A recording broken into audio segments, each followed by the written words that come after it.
not even looking at the camera. I can't even talk to you. Boy, but I'm about to flame you too. You got fucked gazelle like shit. You drinking? That's what you look like. That's what it's you called. drinking donkey period like shit. Boy, and you ugly.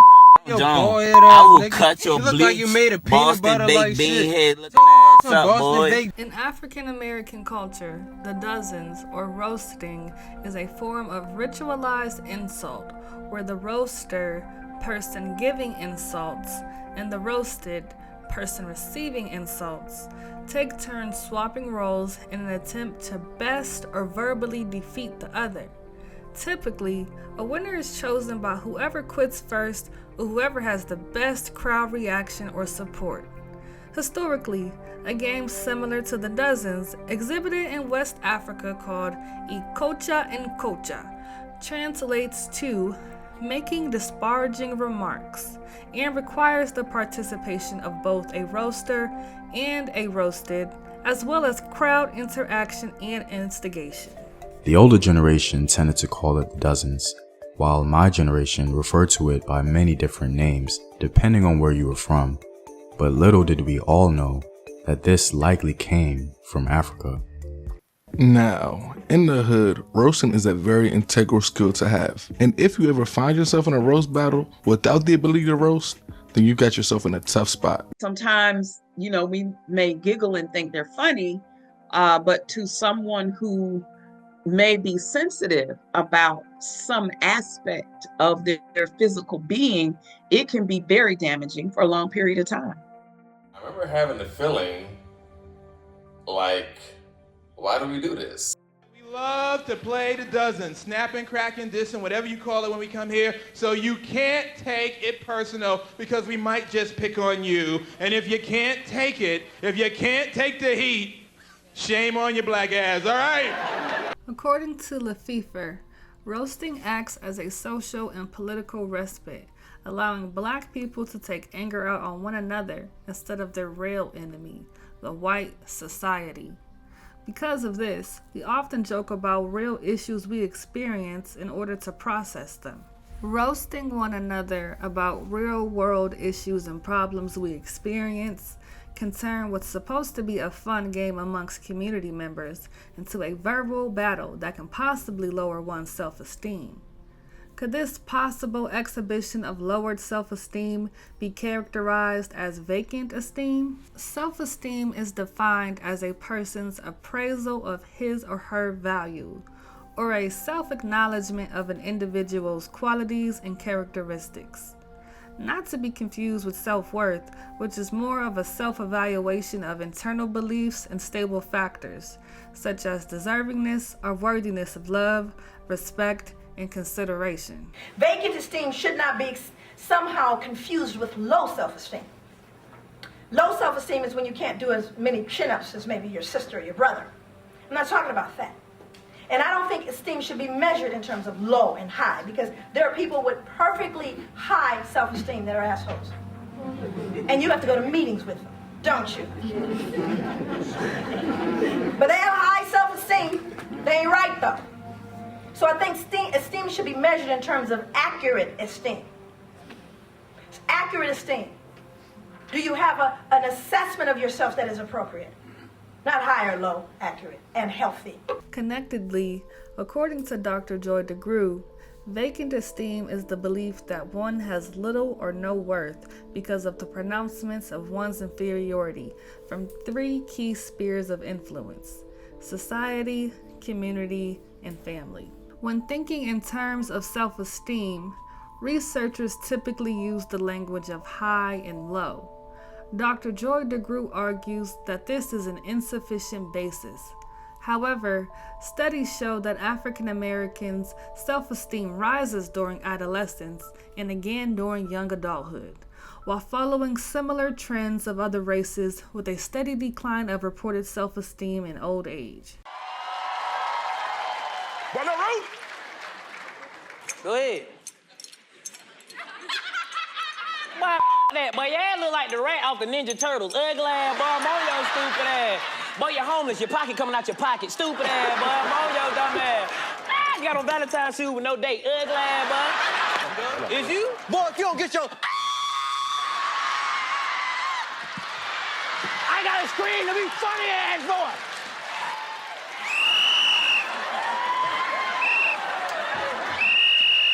You did that scream, that scream? Oh, he was impersonating. Oh, I'm about to get on your ass, boy. If you don't get your... I stole my boy Emmanuel video 4 years ago. Why you asking all them questions? Not your video, ugly ass boy. My committee told me that vacant esteem wasn't a social problem. Vacant esteem wasn't a social problem. Vacant esteem wasn't a social problem. Clearly, that's not a social problem. A social problem, let me define it. Remember my graduate work. A social problem is a social problem, can be defined as a social problem if a significant number of people believe that it is a social problem, or significant persons believe it is a social problem. Although the concept of vacant esteem urges a new way of thinking about esteem development, its characteristics remain vague and opposite of current research findings. Self-esteem is noted as a stable but immutable trait, meaning people with relatively high or low self-esteem at one age are likely to have the same rate of esteem decades later. Within this context, and under the PTSS theory, we can assume that if a person displayed vacant esteem development during their youth or before they were 18, then there is a higher probability of that same person having vacant esteem during adulthood. I think that roasting is pretty terrible for self-esteem, especially in how, I guess, ever-present it was, at least in my experiences growing up. It was something that everyone got so used to. It's like the default state was like, oh, words are words, nothing can get to you, nothing should affect you. It is weakness to show otherwise. And I think people just get, like, it's so baked into the way that people navigate, and then even more so now on the internet. I think roasting or joking just in general is how I use my funniness to become some sort of prevalent in school, just in general, or just in the community. People would always point to me and be like, that's the dude that's always doing something. And it felt good. I ain't gonna lie about it, it felt good. Roasting as a child was something that I didn't really participate in much. I remember on the bus in elementary school, and a girl named Pam cracked on me somehow. And I remember having the feeling like, why do we do this? I probably joined in with other people, maybe making fun of somebody, probably in school and at church. But usually it was about joining in with others for me at that age. How I participated in roasting as a child was just growing up as a boy, like just in middle school in the digital age. It just felt like I was fully engrossed in it. It's like something that everyone was doing. It's like someone was going to be on the end of it, and it's like you kind of knew that just navigating those social spaces. And so your only options were either to just become the kind of person who could let it roll off your back, which was absolutely not me, or you could just participate in it, fight back, and at least like give the impression, give like the facade that you're cool, you're completely fine within that space, and you can just do it just like everybody else. When you do a good roast, like it can boost your self-esteem in that way because other people find it funny. I think when you are the one getting roasted though, sometimes you can internalize it. And some of it's familial, some of it's like some of it happened at home, some of it happened at church, some of it happened at school. You just begin to believe different things about yourself, like, and as an adult, I've had to do unlearning. I think for most people, it doesn't really. In our culture, it's just a thing that we do, especially with your friends. You can crack on each other and don't think about it after it's over. I don't feel a connection between self-esteem and roasting. I think it varies. I think it can have negative effects on self-esteem. For me, I feel like getting like the worst end of getting roasted, like before I got to like high school, I feel like it did kind of affect my self-esteem.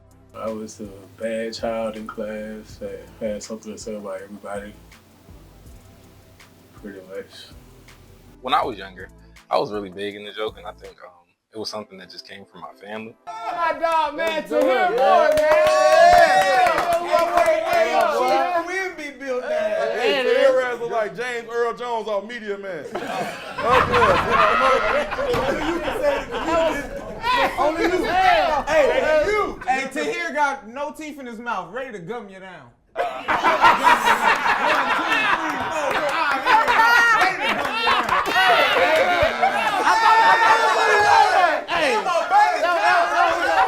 So goof ass back, nigga. Ain't get no goof for that. That was good though. Tahir outfit was a shit 30 pounds ago. I think it tears up our self-esteem. And I think it does different things to different people, depending on, how they're situated in life. When I was younger, what I thought it did for me was I thought it built me into a person who could kind of stand with anybody, and like my character was unshakable and all those sorts of things. But I also think it forced me to pay attention to what kind of clothes that I wear, like how I do my hair, what I actually do look like. Because again, if you're sitting at the table and a girl you think is pretty laughs at you, it'll hit you a little bit harder that day. Past hurt that I have experienced from roasting would mostly have come in the form of like embarrassment. Getting the worst end of a roasting session or battle in front of people would be embarrassing. That's what I feel. Yeah. I don't think I've really sat with or really thought about how the different feelings I experienced. Sometimes, we may giggle and think they're funny, but to someone who may be sensitive about some aspect of their physical being, it can be very damaging for a long period of time. You look like you got it at Ross. You look like a Mervin's mannequin.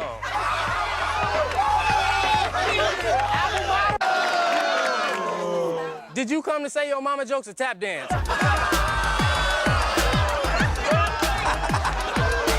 Your mama's so stupid she tripped over a cordless phone.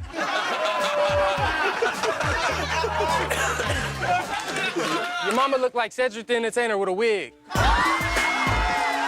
Within our community and our culture, I feel like roasting affects us negatively when we take it to a place where white people would. When we say things to each other that white people say about us. Like when you African booty scratcher, or you're black as fuck. Like the worst insult we can give to someone is how dark they are in complaining about or comparing them to things that are blacker than a skillet or so black as midnight, Like when we say stuff to each other based on our blackness, or you look like a monkey and shit like that other races would say about us or to us, that's where it's like negative. Kill it. E-Man, shut up. Show some respect, cause your mother look like the donkey off Shrek. Donkey like Shrek, fat but don't do it. Your mother is built just like a Buick. Built like a Buick, she sticking me swerving. Your mother look like Nick with no turban. Mama jokes, why even bother? You know who your mom look like? Your father, fat boy. Your topic is Disney shows. Hold on, y'all. Melvin Hayes says David eat Fruit Loops out his belly button with almond milk. Fucking you up in the back. Joshua Smith says when David take a shower, the tub don't get wet. Oh, wow. Damn! All right, man, let's set the hot seat up, man. Y'all get it up, man. We're hard with boot cuts on.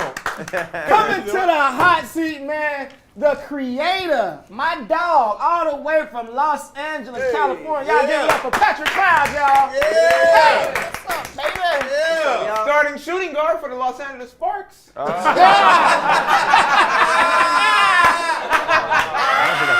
nigga dress young so he can let pedophiles fuck. That nigga fuck bitches to meditation music. Hold that thought, man. I gotta bring somebody in the class, man. Coming back to class, man. All the way from Tacoma, Washington. My dog, Kevin Frederick, y'all. Y'all give him a man. Clap for Hey, Kevin looked like a melted sugar daddy. hey, Jade called the police on himself so he have somebody to fight with. Hey, Pat looked like a West Indian Tracy Spencer. Nigga, shouldn't you be somewhere throwing barrels at Super Mario? Every time Pat crack a joke, he throw his hair to the side. Do it, Pat, do it. Kev is a happy endings evangelist. One specific story I can remember was we were at the lunchroom table like my 10th grade year, and everybody was joking on me, and it was a good time, and then the wrong person laughed, and I found my way out. And he had on this faded Dwayne Wade jersey, and I joked him for like 45 minutes about the Dwayne Wade jersey, and it was fading, and he started crying. And that was the first time where I was like, well, shit, I probably, excuse my language, I'm not supposed to, but like I was like, well, damn, man, like that might have been too far. Like I could have let up at any point. But also, like, I felt the effects of what it was like when I'm not having my best day and everybody getting on me. So it was like a shift in power. You feel I don't think you feel better about yourself at the end of that, because I didn't, but I do think you feel like at least I'm not the one getting laughed at, and that's where joking has gone, I think, too far. From experience, I go back to 2022. Well, made that 2017 where everybody used to call me Dip Lip. So back in, if I go back to, I was in private in the United States Army, and everybody will call me Bubble Gum because the lip, and because my lip's so long, you can put a damn can of dip in it. At first, it really didn't faze me, but then until later on, it's just like it started getting me out of body to where I want to fight and squabble up. Squabble up, squabble up, squabble up, squabble up. While boasting many names such as Joning, The Dozens, Burning, and more, roasting acts as a ritualized verbal contest or pattern, seen as a collective creation fashioned in the adjustive struggle of the Negro caste. Academically, roasting has been identified as a verbal system of African American expression. Can I see your license? Oh, going to jail looking at. I don't think I had little to no self-worth. I think I felt any depression that I had from time to time is not fitting in, so to speak. I can't say that I have any experience with past hurt from roasting. I know there's like, I think every hood has a couple of people who like take it too far when we started roasting. Trying to, it's like, your mom was so fat and they come up with, your mama crackhead, she was over there behind the building with that.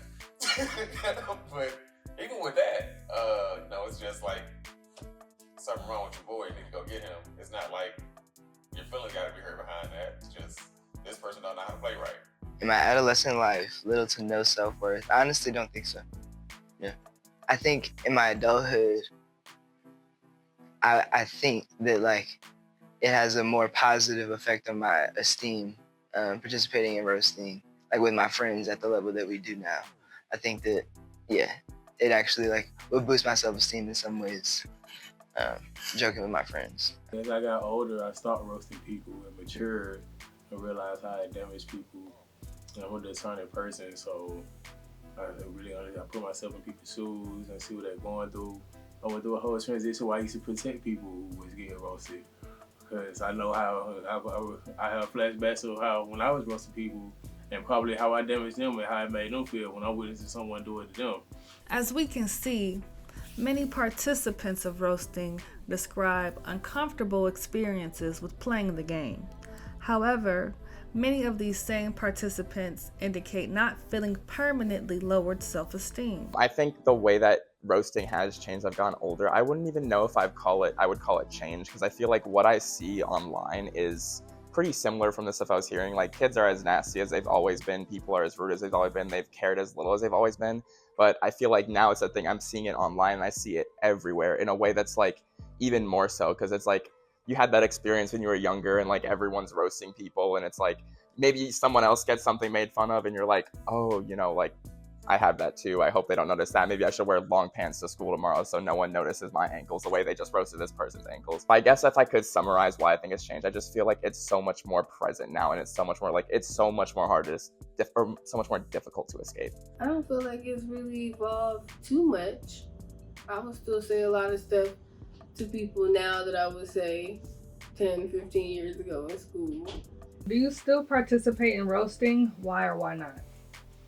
I mean, yeah, because but not in the sense like that. I roast for fun, like friendly roasting with my friends and family, or if I can play around my girl and we can roast each other, like it's friendly roasting, like, cause I'm naturally funny and I can roast. But no, I'm not going around roasting or talk about people. I don't like when people talk about people. You don't know what someone's going through or what they've been through or what. Roasting not cool.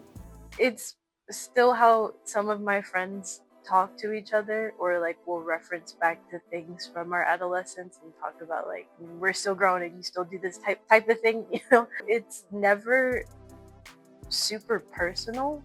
Very, very light jokes, because I don't know what people got going on. As I've aged, I think roasting has evolved. I'm not sure exactly like what people what adolescents are like, how they roast, but I don't think that I don't know that there's like the same culture of like rapid fire, like roasting like back and forth. I feel like the internet has a lot to do with like there's like new forms of like roasting and like trolling.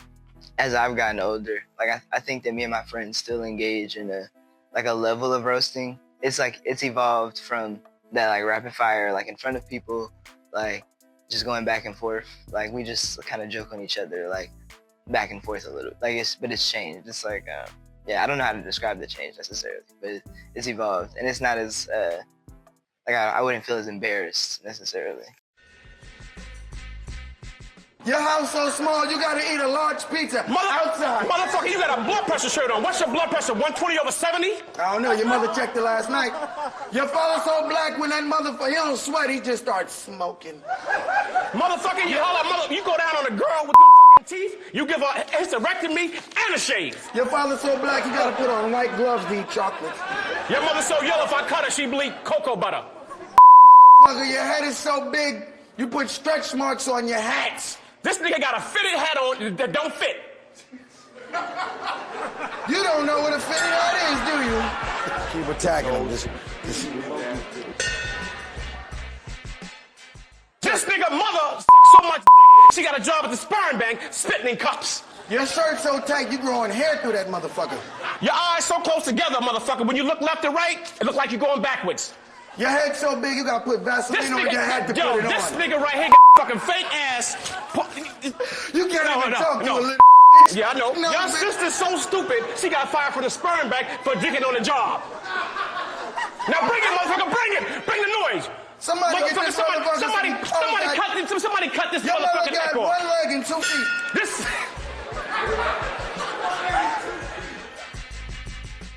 You look dizzy. Your mother, hold up. Your mother's so stupid. Bitch took a phone, shoved it up her ass, tell me I'm making a booty call. Nigga, your teeth so yellow, you spit piss. This nigga look like a half-breed, underscored with Down syndrome. Your mother got 1 foot and that bitch talk about she love hip-hop. Motherfucker, your ear's so small. Your motherfucking ear's so small, I gotta say shit twice. Your motherfucking feet so small, look like you tap dancing. Your mother got an Adam's apple. You got a hole in your couch. You got a hole in your couch. Your mama's a home bitch. That's how come every time I take her out, I drop her off anywhere. You look like Mr. Hanky from South Park. What's that braid shit? What's that shit right here on your teeth, motherfucker? You can eat pussy with a straw.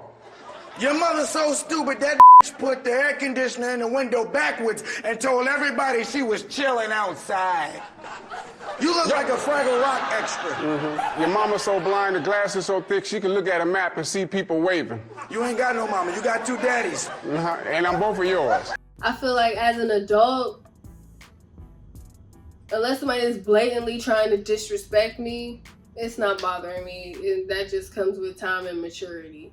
The kind of jokes that I see acceptable or not, I think that's a very big thing for me now. Like I still joke and I still like to have fun, but I think there are certain things that are just off the table, especially when you're not as familiar with someone as you could be, or you're just starting to learn somebody. Like now, kids, families, that sorts of things, I don't think those are things to joke about. But also, like, I don't think joking about somebody's clothes or anything like that is in the same vein acceptable, because we're supposed to be older, and we're supposed to grow from things like that.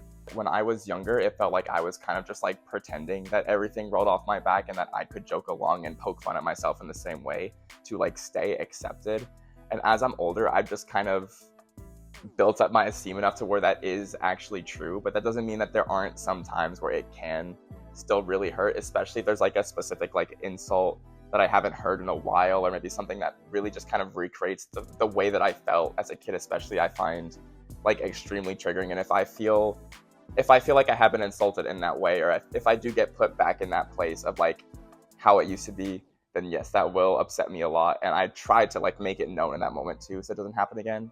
Even that can be like really hard. Our age group comes from a much harsher place when it comes to saying things to people. We were raised with. I was raised with a lot meaner jokes, South Park type, Comedy Central all day. What's that show? Tosh.0 type jokes. We're going to start it off with the two captains, ladies and gentlemen, Michael Blackson and Talent. You motherfucker.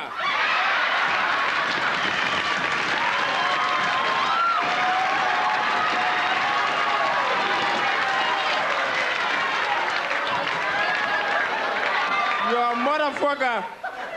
And you're fucking with the wrong motherfucker. I am in our house. And you're a motherfucker, and today you are going to pay. You're going to talk about my mother as if you know her. You don't know shit about my mother. You don't know shit about that bitch. I'm serious.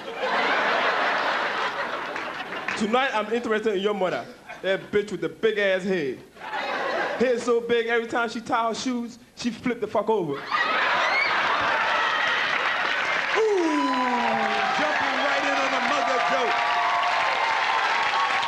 And now Talent's up. Ho. Don't even feed into that bullshit. This nigga looks straight out of the Roots shit. You probably got a naked picture of Kizzy in your wallet.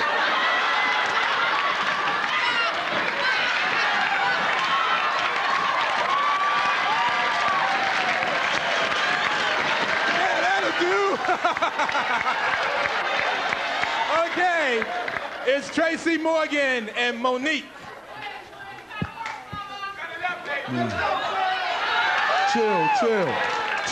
Chill. This is my baby mother. Only I do that. Mo, your mom's so old, she knew the honeycomb bear when he was a Chicago Cub. Nigga, please. Your mama's so old. The bitch squirt powdered milk out her titties.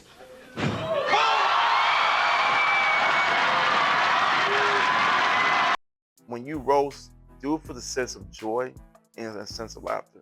It's not about like, oh, I think you just like bee-ba-boo, like whoop-de-whoop-de-whoop type of person. I'm just trying to make you feel good. I'm trying to put a smile on your face. Laughter is the best medicine that anything everybody else don't know about. It helps with depression. It helps you, like, get a, looseness. It's like, it could be negative if people take you too that far when you show your personal information, but you gotta look at it as a positive to make people laugh and smile. All that time and energy spent about picking apart people physically is doing something to us emotionally and socially. My goal with this mini documentary wasn't to bash or discredit Dr. Joy DeGruy's ideology, but rather to analyze any possible effects of esteem vacancy within people who have played the dozens. As we can see, the effects of roasting may vary from person to person and experience to experience. One person's simple game of fun can lead to a lifelong self-conscious memory for others. I feel that vacant esteem, while an interesting topic of personal expression, needs to be evaluated in terms of actual self-esteem representation and could benefit from a name change to possibly damaged esteem as expressed by the participants of roasting.